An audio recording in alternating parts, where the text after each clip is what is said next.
충분히 말씀드렸고 어떻게 됐든 한일 양 정상이 해결해야 된다는 그 필요성에 공감하고 있고 그러하기 때문에 계속 대화를 하면 잘 되리라고 봅니다. 日韓関係を健全な関係に戻していくきっかけを韓国側において作ることを改めて求めたところであります。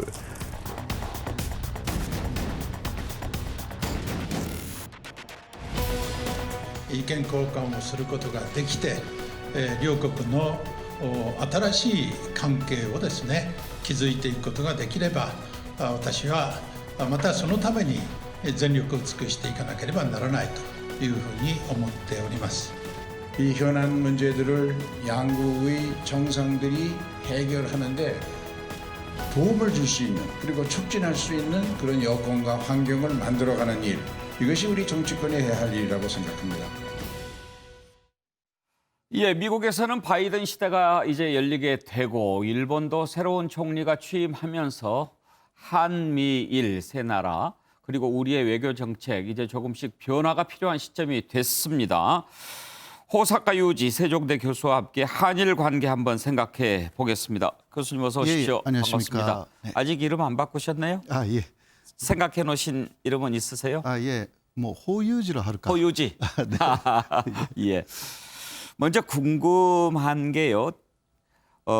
트럼프 대통령과 아베 총리 상당히 가까웠잖아요. 네. 그런데 이번 대선 결과를 일본은 어떻게 받아들이고 있는지 반응이 어떻습니까? 예. 지금은 뭐 바이든 대통령이 확실시 되었지 않습니까? 근데 이 상황에서 바이든하고 일본도 잘 할 수 있다. 이런 식으로 대충 그 언론들이 보도를 하기 시작했습니다. 예. 아베 정권이 사실 8년 정도 있었기 때문에 그 첫 번째 4년간은 오바마 정권하고 함께 했습니다. 그때 그 오바마 바이든 라인이었기 때문에 바이든 대통령 당선인하고 지금 스가 총리는 상당히 그 여러 가지 면에서 관계를 맺은 사이입니다. 예. 그래서 그때 그 오바마 정권 때 외교 안보 라인을 다시 가동하겠다 일본 쪽에서 그런 이야기도 나와 있기 때문에 예. 오히려 일본은 빠르게 바이든 정권에 대응할 수 있는 그러한 그 내부 조직을 다시 만들고 있습니다. 예. 네. 그러면 바이든 스가 이 두 사람 간의 관계도 트럼프 아베만큼 끈끈할까요? 예, 그 아무래도 트럼프 아베는 그 1대1의 개인적인 관계가 좀 그 특징이었지 않습니까? 상당히 가까웠죠. 예, 그렇습니다. 네, 그러나 바이든도 스가도 그러한 스타일이 좀 아닙니다. 보텀업 스타일이기 때문에 아래에서 다 결정된 내용이 위에 올라가면 마지막에 만나는 스타일이라서 양쪽의 긍에도 같기 때문에 오히려 잘 맞는 스타일적으로 맞는 그 두 사람이라서 더 오히려 일본 쪽에서는 반영하고 있습니다. 상대가 트럼프이면 스가 총리 자체도 자신은 잘 못한다 그런 이야기도 하고 있었기 때문에 네, 오히려 바이든 대통령이 돼가지고 스가 총리로서도 좋을 것으로 생각됩니다. 왼쪽에 무슨 파츠예요? 아, 이거는 그 독도의 그 물개 간치. 아, 물개구나. 예. 오늘 관복회에서 제가 어떤 시상해서 그때 받았습니다. 아, 축하드립니다. 네, 감사합니다. 아, 이게 강치군요. 네, 강치입니다. 예. 네. 독도 의미 있는 배지를 차고 오셨군요. 저는 이렇게 멀리서 보니까 무슨 강아지가 있어서 마침 지금 트럼프 아베 얘기하는데 애완견 푸들 얘기가 잠깐 생각이 좀 났었어요. 그리고 지금 이제 박지원 국정원장이 일본에 갔다 오지 않았습니까? 김진표 한일원연맹 회장도 가고 그랬는데 이렇게 조금씩 뭔가 좀 변화가 보이는데 박지원 국정원장 일본 방문한 것과 관련해서 일본 언론들 반응이 궁금합니다. 어떻게 좀 크게 써줬나요? 예, 상당히 크게 썼습니다. 네, 그러나 거기에 그 일본 정부가 좀 그 불편한 기색을 조금 내비쳤습니다. 예, 왜냐하면 박지원 씨가 특히 그 일본의 니카이 간사장이라는 자민당 실세하고 만났습니다. 박지원 국정원장하고 니카이 이 간사장은 의혼제라고 불리는 사이고 20년 이상 잘 지내왔고요. 그리고 니카이 씨가 굉장한 친한파입니다. 사실. 그렇기 때문에 그 두 사람의 만남이 그 한일 관계 개선의 신호탄이다. 예. 이런 식으로 그 일본 언론들도 많이 보도를 했습니다. 네, 그러나 또 키타무라 시게루라는 국가 외교안보 실장하고도 만났습니다. 예. 이번에 박지원 원장님이. 네, 키타무라는 상당한 극우입니다. 예, 그렇기 때문에 현재 일본 내각 안에는 극우 세력이 아직 남아 있고, 그러나 니카이 같은 그 친한 세력이 또 굉장히 많이 들어온 것입니다. 그래서 양쪽의 입장이 아직 촌리가 되어 있지 않는 상황이 일본 상황이다라고 할 수가 있습니다. 예. 네, 그러나 스가 촌리로서는 한일 관계 개선의 의지는 강합니다. 예. 그러나 접점이 아직은 조금 어려운 그것을 뭐라 그럴까, 특히 간제징용 문제죠. 예. 간제징용 아직도 문제. 현안이 풀리지 않는 게 많이 있으니까 네, 한번 네. 만난 것 가지고 해결될 일은 아니죠. 그런데 네. 아무튼 정식 특사는 아니지만 특사 자격 비슷하게 갖고 그렇습니다. 또 일본의 주요 인사를 그냥 만난 게 아니고 총리를 만나고 왔지 않습니까? 그렇습니다. 우리 국정원장이 일본 총리를 만난 것만 해도 상당한 진전이다고 이렇게 볼 수 있지 않나요? 예, 그렇습니다. 역시 그 서로가 관계 개선의 의지는 강하다라고 예. 할 수가 있고, 관계 개선을 하기 위해서 대화를 계속하겠다라는 것만은 확실합니다. 예. 그런 면에서는 그 아베 정권 때는 없었던 그러한 교류가 바로바로하게 예. 지금 이루어지고 있기 때문에 조만간 좋은 지혜가 나올 가능성도 충분히 있는 것입니다. 그런데 왜 일본 언론은 그 부분에 대해서 약간 부정적으로 쓰는 거죠? 역시 그것은 그 일본의 내각 쪽에서 그러니까 스가 촌리라기보다 스가 촌리를 보좌하고 있는 라인에서 예. 아직은 정확한 해결안이 나오지 않았는데 마치 거의 다 해결된 것처럼 그리고 문재인 스가 선언 같은 이야기도 예. 다 일본에서도 보도가 됐습니다. 예. 마치 하는 것처럼, 네, 그러니까 그것을 좀 부정해야 하는 거죠. 예. 네, 잘못하면 한국 쪽에 일본의 그러니까 전식적인 입장이 아닌 입장이 전달될 예. 우려가 있다라는 이야기가 오늘 나왔습니다. 아직은 이 정도밖에 안 되는데 네. 마치 크게 뭐가 된 것처럼 그렇게 네, 풀리는 막 것은 일본의 스타일이 바로 예. 그러니까 진행되고 있지만 확실하지 않은 것은 너무 크게 말하지 않는 스타일이라서 예. 상당히 신중해졌다라고 예. 할 수가 있습니다. 그리고 보안 문제도 지적을 했다고 그러던데요. 그러니까 총리 만난 것이 이렇게 알려지는 게 네, 그렇습니다. 원칙적으로는 바람직하지 않다 이런 입장이었다는 거죠. 그것은 역시 일본 쪽에서는 박지원 원장이 촌리 관저에서 회담을 했는데요. 예. 그쪽에서는 촌리 관저 뒤쪽에서 들어가는 것도 생각을 했다고 합니다. 네. 그러나 거기에 대한 관리가 잘 안 됐다라는 이야기인데 예. 그래도 그것은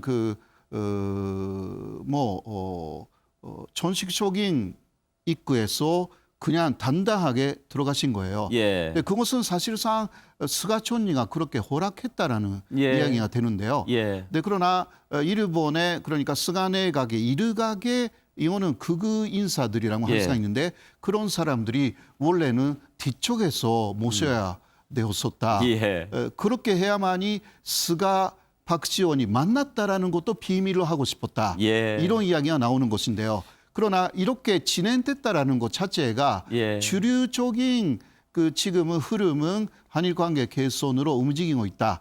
그렇게 볼 수가 있습니다. 예. 박지원 국정원장은 이제 잘 아시다시피 아주 노련한 정치인 아니겠습니까? 네, 그렇습니다. 스가 총리를 만난 게 알려지는 것과 알려지지 않는 것 어떤 게 앞으로 한일 관계라든지 우리 국익에 도움이 될까 나름 좀 계산을 했겠죠. 그래서 네, 공개하는 게 더 나았겠다 이런 판단을 해서 동선을 노출을 한 것 같고요. 네. 또 이번에 한일 의원연맹 회장으로 간 김진표 의원도 스가 총리를 만났다고 하거든요. 네. 이렇게 우리의 주요 인사들이 일본 총리를 만난 것으로 봐서 잘하면 한일 정상회담 이루어지지 않을까 이런 기대를 갖게 되는데 어떻게 전망하십니까? 네, 그 방향에는 있다고 생각합니다. 예. 네, 그러나 역시 그 일본 측은 아주 신중하게 너무 섣불리 그 이야기는 하지 않고요.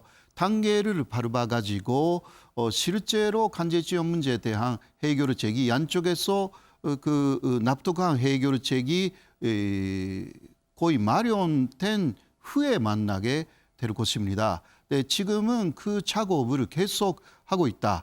그렇게 이해할 수가 있는 것 같고요. 예. 그리고 그 스가 일본의 입장에서도 한국인 관광객을 대단히 원하고 있습니다.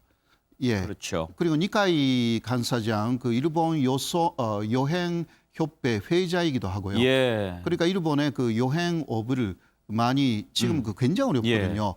그것을 부응해야 되는 책임도 있고 스가도 그러한 그 생각을 강하게 갖고 있습니다. 그렇기 때문에 내심으로는 빨리 이 한일 관계 개선을 오히려 일본이 하고 싶은 부분들이 없지 않아 있습니다. 네, 그러나 명분상 못하는 거죠. 그렇죠. 8년간 그런 식으로 한일 관계가 나빠지고 그리고 아베 정권에서는 모든 문제는 한국에 있다는 식으로 이야기해 왔기 때문에 개성하고 싶어도 빨리 못하는 그러한 입장. 그래도 하루 방향으로 움직이고 있다. 그렇게 볼 수가 있습니다. 지난번에 이제 호사카 유지 교수님 만났을 때가 이제 스가 총리 이렇게 이제 취임할 때 그때 만나지 않았습니까? 네. 그런데 사실 문재인 정부와 아베 총리 그때 한일 관계는 아마 역대 최악이라고 표현할 정도로 꽉 막혀 있었는데 스가 총리 취임 이후 그래도 뭔가 변화가 좀 있지 않겠느냐 하던 차에 또 이제 미국에서 트럼프 행정부가 바뀌게 되면 그것도 어떤 변화의 모멘텀이라고 그럴까? 어떤 그 축이 또 될 수 있지 않겠나요? 예, 사실 그 오바마 정권의 제2기, 3기가 되나요? 이번에 바이든은 그 3기라고도 볼 수가 있습니다. 그때 오바마 정권에서는 그 위안부 합의를 사실상 그 한국하고 일본에 요청한 사실이 있습니다. 그리고 그때 바이든 현 대통령 당선자가 한일 위안부 합의를 상당히 그 뒤에서 많이 도와줬다라는 이야기가 나와 있습니다. 그러니까 한일 관계를 부부 관계라고도 표현하면서요. 앞으로도 바이든이 그런 식으로 동맹 관계의 강화 그리고 한일 관계 개선 여기에 적극적으로 나설 가능성이 충분히 있어가지고 그런 면에서는 한일 관계 개선이라는 것은 미국도 트럼프 때는 거의 그 반지하다시피 했지만 이제 그 바이든 행정부가 되면 반지할 수가 없게 됩니다. 그거는 한미 관계에 강화하고 그리고 한미일 건조라는 부분에서 미국이 적극적으로 개입할 가능성이 충분히 있어서요. 그 경우는 일본에 대해서 역사 수존주의적인 움직임을 상당히 경계할 겁니다. 그러니까 야스쿠니 신사에 참배하는 것을 상당히 오바마 때 경계했고 앞으로도 그렇게 될 것이고요. 스가는 막 하지 않을 것이지만 또 기타 역사에 대한 그 왜곡적인 부분, 역사 왜곡을 아베 정부가 엄청나게 했지만 트럼프 시대에 더 심해졌습니다. 이 부분은 그 바이든이 되면 민주당 자체가 역사 수존주의에 대한 상당히 반대하는 입장이기 때문에 한일 관계는 그런 면에서도 개선이 될 가능성이 충분히 있습니다. 지금 이제 한일 관계 여러 가지 문제점을 얘기를 해 주셨는데 사실 가장 그 결정적인 문제 풀어야 될 것은 역시 강제징용 배상 문제 아니겠습니까? 그렇습니다. 이건 뭐 정말 두 나라의 오랜 역사와도 관련이 돼 있는 문제라서 참 풀기 어려운데 한국, 일본 두 나라 사정을 누구보다 잘 알고 계시는 호사카 유지 교수 보시기에 어떻게 접근해야 해법이 나올 것 같습니까? 현재까지 많은 해법이 사실 굉장히 많이 나왔습니다. 그러나 양쪽에서 합의가 안 된 거죠. 요새는 먼저 방열대로 하고 그 다음에 한국 정부가 그 돈을 여러 가지 방법으로 기업에 돌려주겠다라는 이야기까지 나왔습니다. 청와대는 그것은 부정했지만요. 그러나 그런 이야기가 나오는 만큼 여러 가지 방법들이 계속 논의가 되고 있는 것입니다. 네, 지금은 아직은 문재인 대통령도 며칠 전에 말씀하셨지 않습니까? 피해자 중심의 해결 방안은 쉽지 않다. 그러니까 아직은 접점이 조금 많이 어려운 상황이고 또 소품 국가안보실장께서 일본에 간다라는 뉴스가 나왔습니다. 그러나 청와대는 그것을 부정했습니다. 티를 보면 아직은 그러니까 완벽한 해결책이 나오지 않았기 때문에 약간 보류됐다. 그런 식으로 해석이 되는 것 같습니다. 그렇죠. 서훈 실장이 갈 정도면 뭔가가 좀 나와줘야 되니까요. 네, 그런 이야기입니다. 알겠습니다. 끝으로 한 가지만 더 여쭤보고 마치겠습니다. 오늘 기사에 그런 게 떴어요. 아베 총리가 컴백할 수도 있다. 뭐 그런 기사 보셨죠? 가능성이 있나요? 지금 아베 총리가 아베를 중심으로 하는 새로운 의원 모임을 만들었습니다. 활발하게 어떤 행동을 할 것 같습니다. 그것은 말로는 다음에 내가 나간다라는 것은 절대 없다라고 말하고 있지만 그러나 혹시 스가 정권이 잘 못할 경우를 대비하여서 그리고 극우 쪽에서는 역시 아베가 다시 한번 해야 된다. 그러니까 지지층의 성원이 있기 때문에 그것을 노릴 가능성이 없지 않아 있습니다. 러시아 푸틴 같은 경우에는 잠시 좀 총리 다른 사람으로 대통령 앉혔잖아요. 만약에 아베 총리가 스가 총리한테 좀 비켜주세요. 그러면 비켜줄까요? 그렇지는 않습니다. 스가도 상당히 그런 면에서는 야망이 있는 사람이기 때문에 광고는 스가가 실패하면 다시 아베가 나올 가능성이 있고 한일 관계를 생각할 때는 스가가 조금 장기 집권하는 것이 오히려 낫겠습니다. 뭐 비켜주세요. 그런다고 비키는 사이는 아니고. 알겠습니다. 오늘 말씀 고맙습니다. 고맙습니다. 한일 관계 어떻게 될 것인가 호사카 유지 세종대 교수와 함께 알아봤습니다.